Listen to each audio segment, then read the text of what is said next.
آج الحمدللہ درس مشکات سے ہمارا 7واں درس الحمدللہ۔ اللہ کرے کہ استقامت کے ساتھ جاری و ساری رہے۔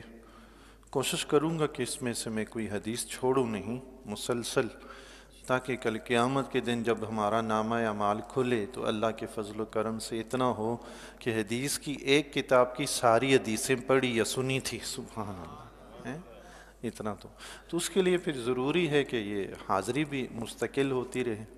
حاضری جو چھوٹے گی تو وہ حدیث بھی چھوٹے گی۔ سبحان اللہ۔ آج کل تو اللہ تعالیٰ نے ہمیں اتنی بھی سہولت دی ہے بھائی، گھر بیٹھے سارا کچھ ہم سن سکتے ہیں، پڑھ سکتے ہیں بغیر خریدے۔ آپ یقین جانیں کہ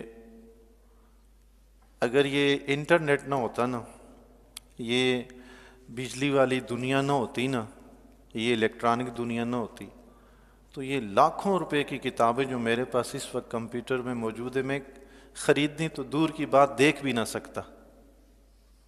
یہ اللہ کا کتنا بڑا فضل ہے ہمارے اوپر۔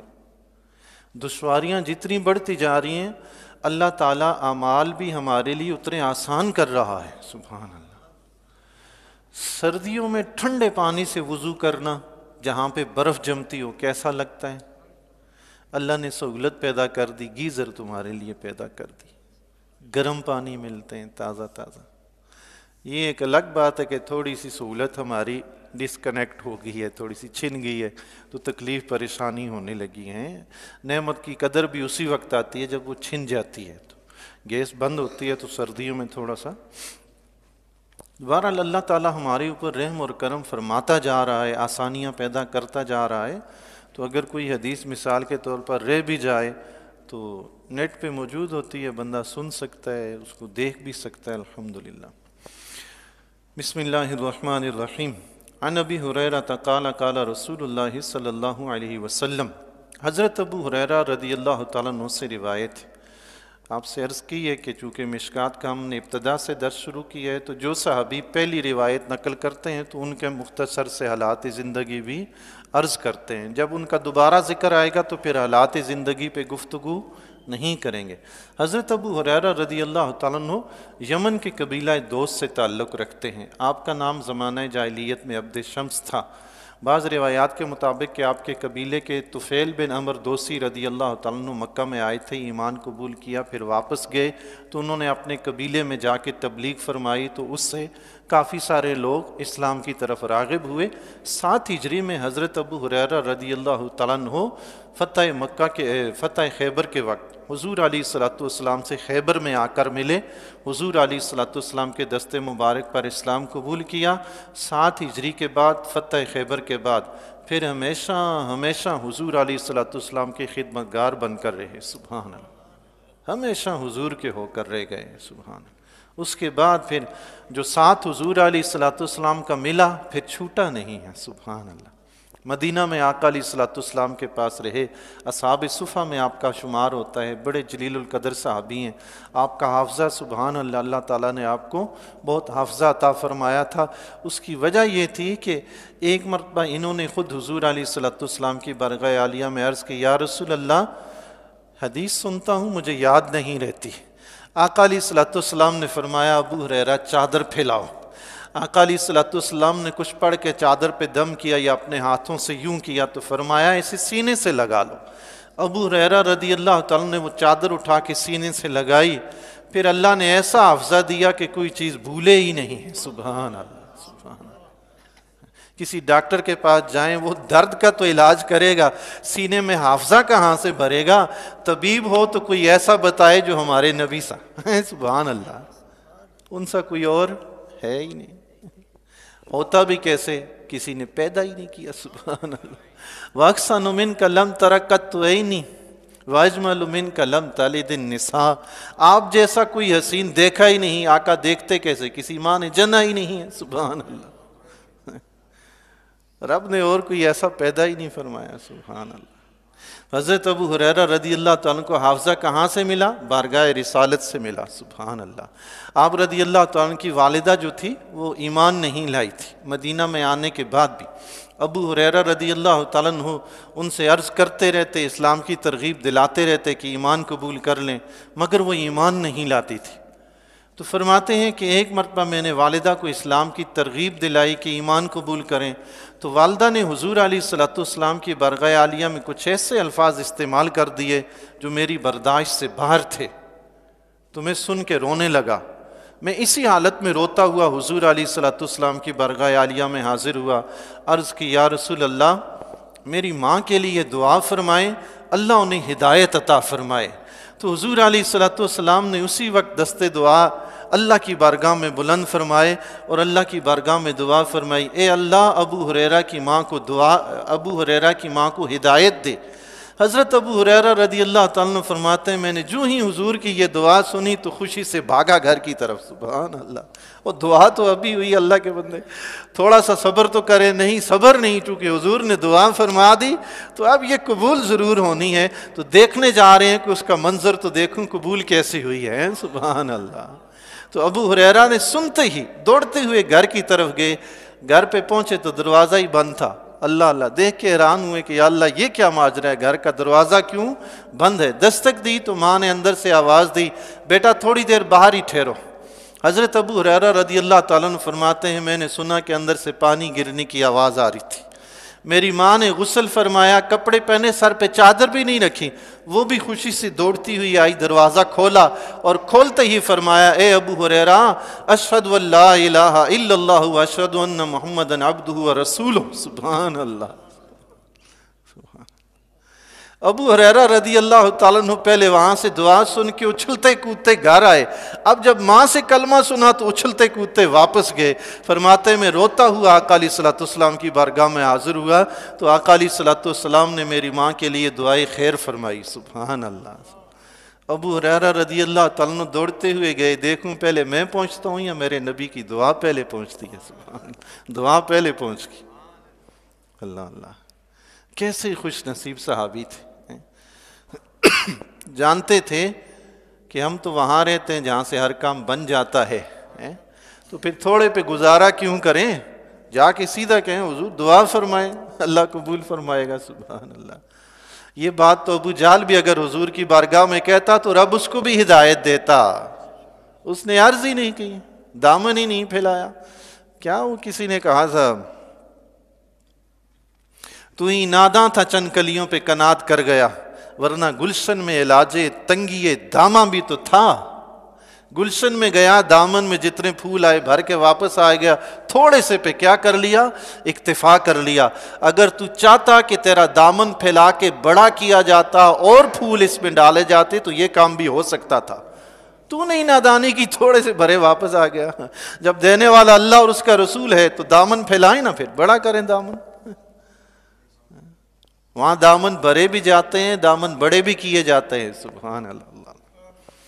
حضرت ابو ہریرہ رضی اللہ تعالیٰ عنہ روایت نقل فرماتے ہیں فرماتے ہیں حضور علیہ الصلوۃ والسلام نے ارشاد فرمایا والذی نفس محمد بیدہ، اس ذات کی قسم جس کے قبضہ قدرت میں میری جان ہے۔ آقا علیہ الصلوۃ والسلام نے بتا دیا سب اللہ کی قدرت میں، سب اللہ کی قدرت میں، اس سے باہر کوئی بھی نہیں ہے۔ جب آقا علیہ الصلوۃ والسلام جیسی ہستی رب کے دست قدرت پہ تو اور کون باہر ہو سکتا اس سے، ہیں جی؟ اللہ اللہ۔ آقا علیہ الصلوۃ والسلام نے بارہا حدیث مبارکہ میں اپنے عبد ہونے کا ذکر فرمایا، اس طرح کا ذکر فرمایا چونکہ موسیٰ علیہ السلام اور عیسیٰ علیہ السلام، عزیر علیہ السلام اور عیسیٰ علیہ السلام کے بارے میں عیسائیوں اور یہودیوں نے غلط عقائد گھڑ لیے تھے، تو آقا علیہ الصلوۃ والسلام اپنی امت کو بار بار یہ باتیں سمجھاتے رہے، چونکہ آقا علیہ الصلوۃ والسلام کی جو شان و شوکت ہے وہ دیگر انبیاء سے بھی افضل و اعلیٰ ہے، ہیں جی؟ اللہ اللہ۔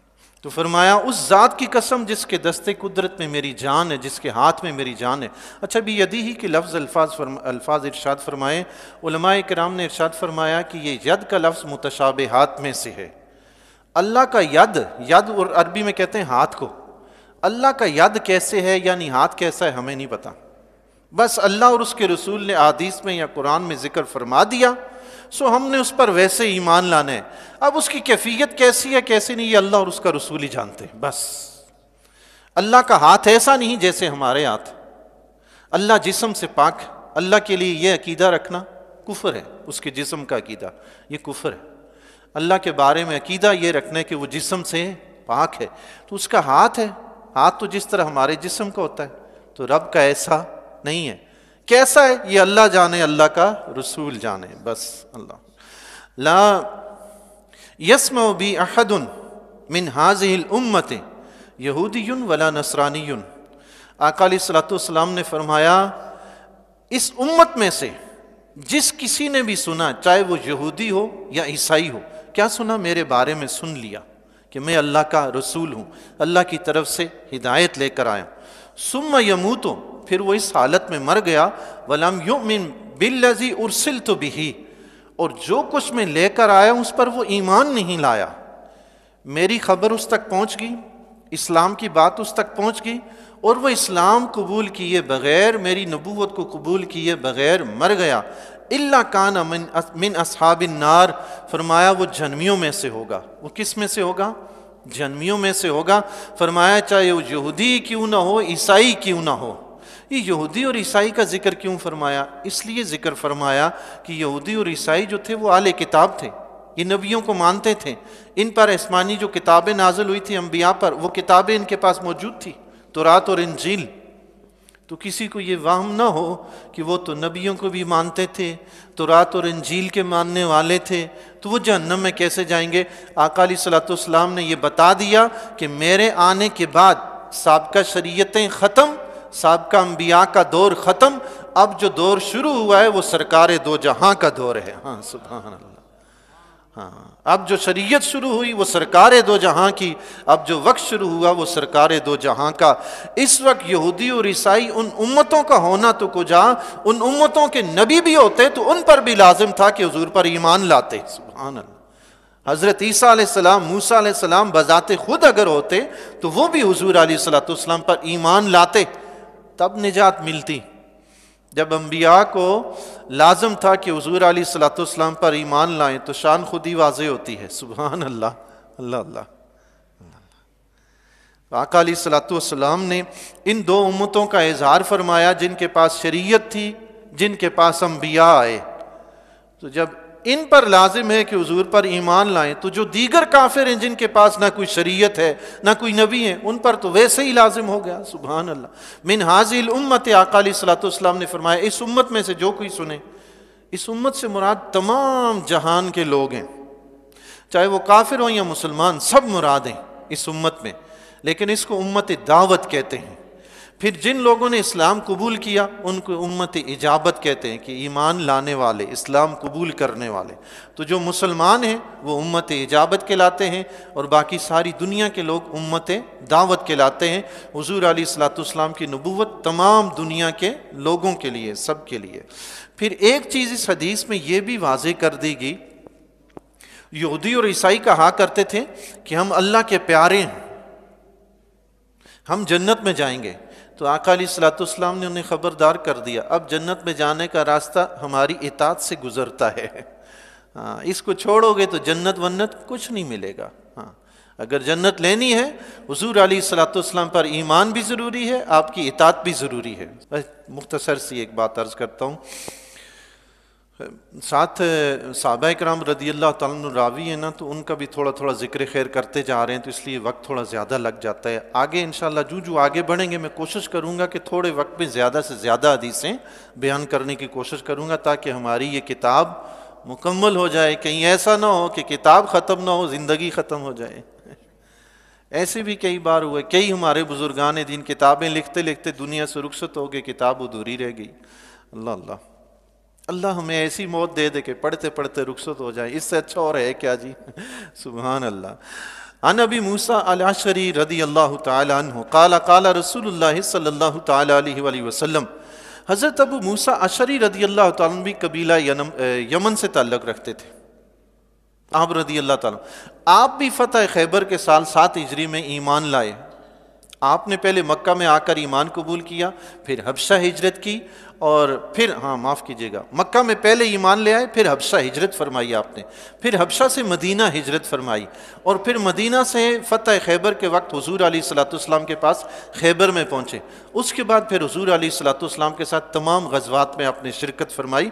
حضرت عمر رضی اللہ تعالیٰ کے زمانہ اقدس میں آپ بصرہ کے گورنر مقرر ہوئے تھے۔ حضرت عثمان غنی رضی اللہ تعالیٰ نے آپ کو پھر بصرہ سے معزول کر کے کوفہ کا گورنر بنا دیا۔ پھر کوفہ میں گورنر بننے کے بعد حضرت عثمان غنی رضی اللہ تعالیٰ کی شہادت کے بعد آپ واپس مدینہ میں تشریف لے آئے، مکہ میں تشریف لے آئے، اور 52 ہجری میں آپ نے مکہ میں ہی وصال فرمایا ہے۔ آپ کا نام عبداللہ بن قیس ہے، لیکن مشہور و معروف ابو موسیٰ اشعری کے نام سے مشہور ہیں، کنیت کے نام سے۔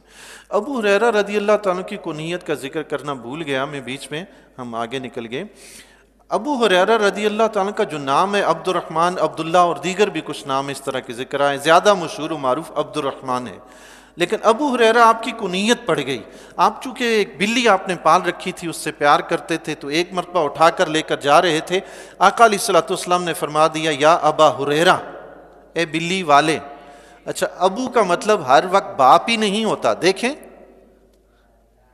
اے بلی والے۔ میں اس طرف اشارہ کرنا چاہتا ہوں کہ قرآن میں جہاں اب کا لفظ استعمال ہوا ہے نا، وہ سگے باپ کے لیے استعمال نہیں ہوا۔ عربی میں سگے باپ کے لیے جو لفظ استعمال ہوتا ہے نا، وہ والد کا لفظ استعمال ہوتا ہے۔ تو حضرت ابراہیم علیہ السلام نے قال علی ابی ہے، ابراہیم علیہ السلام نے اپنے باپ سے کہا، تو یہاں لوگ لازمی ضد کر کے سگا باپ ہی مراد لیتے ہیں۔ اب عربی میں سگے باپ کو نہیں کہتے، چچا کو بھی کہتے ہیں، تایا کو بھی کہتے ہیں۔ تو یہاں حضرت ابراہیم علیہ السلام کے چچا مراد ہیں۔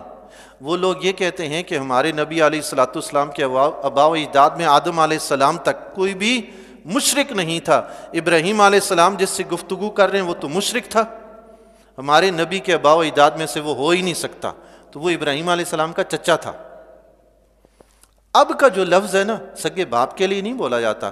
اب یہ حضرت ابو ہریرہ رضی اللہ تعالیٰ عنہ کیا بلی کے باپ تھے؟ ایسے ہی ضد کر کے بیٹھے رہتے ہیں کچھ لوگ، نہیں اب کا مطلب باپ ہے، اب کا مطلب باپ ہے، وہ ابراہیم علیہ السلام کے باپ تھے۔ خدا کے بندے، تو حضرت ابو ہریرہ رضی اللہ تعالیٰ عنہ کسی بلی کے باپ تھے کیا؟ حضور علیہ الصلوۃ والسلام خود فرماتے ہیں سنت ابی ابراہیم، یہ قربانی میرے باپ ابراہیم کی سنت ہے۔ ابراہیم علیہ السلام باپ تھے یا آباء و اجداد میں سے تھے؟ لفظوں میں غور کرنا پڑتا ہے، معنی میں غور کرنا پڑتا ہے، ایسے نہیں کہ وہ جناب کیا کہتے ہیں لکیر کے فقیر، نہیں، اب کا مطلب باپ ہے تو بس باپ ہی ہے۔ عربی میں اس کے اور بھی مطالب ہیں۔ اللہ اکبر، ہم تفسیر کی طرف چلے گئے۔ جی ہم بات کیا عرض کر رہے تھے؟ ضمناً اصل میں یہ باتیں آتی ہیں چونکہ جن کا تعلق آقا علیہ الصلوۃ والسلام کی زندگی سے ہے، سیرت سے ہے، ہم سے برداشت نہیں ہوتا کہ وہاں کوئی تھوڑی بہت کوئی شک و شبہ والی بات رہ جائے اور ہم آگے چلے جائیں۔ نہیں، اس چیز کو جہاں موقع ملے اس کو صاف کرنا چاہیے۔ یہ ہم تو خادم علماء ہیں، ہماری ڈیوٹی ہے، یہ کام کرنا چاہیے تاکہ ہمارا جو ایمان حضور علیہ الصلوۃ والسلام پر نا بالکل صاف شفاف ہونا چاہیے ہیں جی، کہیں کوئی تھوڑی بہت بھی خلش، کوئی چیز ایسی ہونی نہیں چاہیے۔ تو آقا علیہ الصلوۃ والسلام نے حضرت ابو ہریرہ رضی اللہ تعالیٰ کو ابا ہریرہ فرما دیا، تو نام تاریخ میں گیا، پتہ ہی نہیں کہ نام ہے کیا۔ مشہور و معروف تو ابو عبد الرحمن ہے، لیکن اور بھی نام لکھے ہوئے ہیں، تو ابو ہریرہ ایسا مشہور ہوا کہ باقی نام ہی غائب ہو گئے۔ سبحان اللہ، تاثیر کس کی تھی؟ ہمارے نبی علیہ الصلوۃ والسلام کی زبان اقدس کی۔ سبحان اللہ، سبحان اللہ۔ ابو موسیٰ اشعری رضی اللہ تعالیٰ عنہ، نام کیا ہے؟ عبداللہ بن قیس رضی اللہ تعالیٰ عنہ، مشہور ابو موسیٰ اشعری رضی اللہ تعالیٰ عنہ کے نام سے ہیں۔ سبحان اللہ۔ آپ فرماتے ہیں آقا علیہ الصلوۃ والسلام نے فرمایا ثلاثۃ لہم اجران، مختصر سی بات عرض کرتا ہوں، زیادہ تشریح نہیں کروں گا انشاءاللہ۔ ثلاثۃ لہم اجران، 3 اشخاص ایسے ہیں جن کے لیے ڈبل اجر ہے۔ فرمایا رجل من اہل الکتاب آمن بنبیہ وآمن بمحمد، فرمایا اہل کتاب کا وہ شخص جو اپنے نبی پر ایمان لایا اور پھر مجھ پر بھی ایمان لایا، سبحان اللہ، اس کے لیے ڈبل اجر ہے۔ سبحان اللہ، اپنے نبی پر بھی ایمان لانے کا ثواب ملے گا، حضور علیہ الصلوۃ والسلام پر بھی ایمان لانے کا ثواب ملے گا۔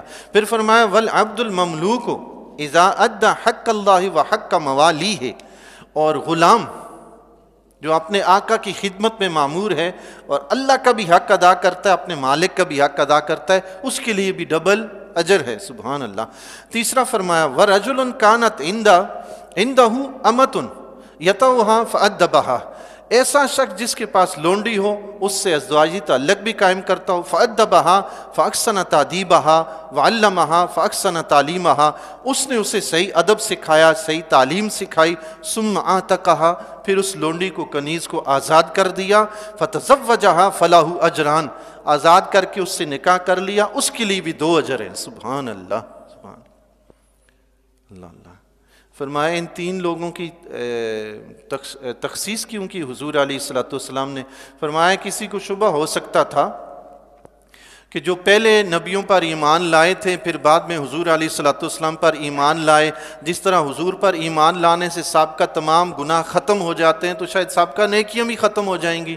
فرمایا نہیں، جو سابقہ نبی پہ ایمان لائے ان نیکیوں کا بھی ثواب ملے گا، ان کا بھی ملے گا۔ سبحان اللہ سبحان اللہ۔ اور پھر یہ کہ غلام کے لیے ڈبل ثواب ہے کہ وہ اپنے مالک کی بھی خدمت کرتا ہے، اللہ کا بھی حق ادا کرتا ہے، نماز وغیرہ پڑھتا ہے۔ تو فرمایا کسی کو شبہ ہو سکتا تھا کہ غلام تو اپنی ڈیوٹی پوری کر رہا ہے، فرمایا ڈیوٹی پوری نہیں کر رہا ہے، اس ڈیوٹی میں بھی اس کے لیے اجر ہے۔ سبحان اللہ، ڈبل اجر ہے۔ پتہ چلا جو جا کے نوکریاں کرتے ہیں، رزق حلال کماتے ہیں، تو یہ نہ سمجھیں کہ نوکری کر کے پیسے لیے اجر کوئی نہیں ملے گا، نہیں، یہ رزق حلال کی محنت ہے، اس پہ بھی ثواب ہے۔ سبحان اللہ۔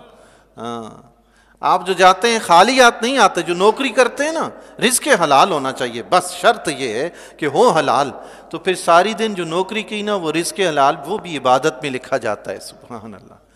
تیسری چیز فرمایا کہ ایک بندے کی اپنی کنیز ہے، لونڈی ہے، اس کو تعلیم و تادیب سکھایا، پھر آزاد کی اور اس سے نکاح کر لیا، آزاد کرنے کا بھی ثواب، پھر نکاح کرنے کا بھی ثواب۔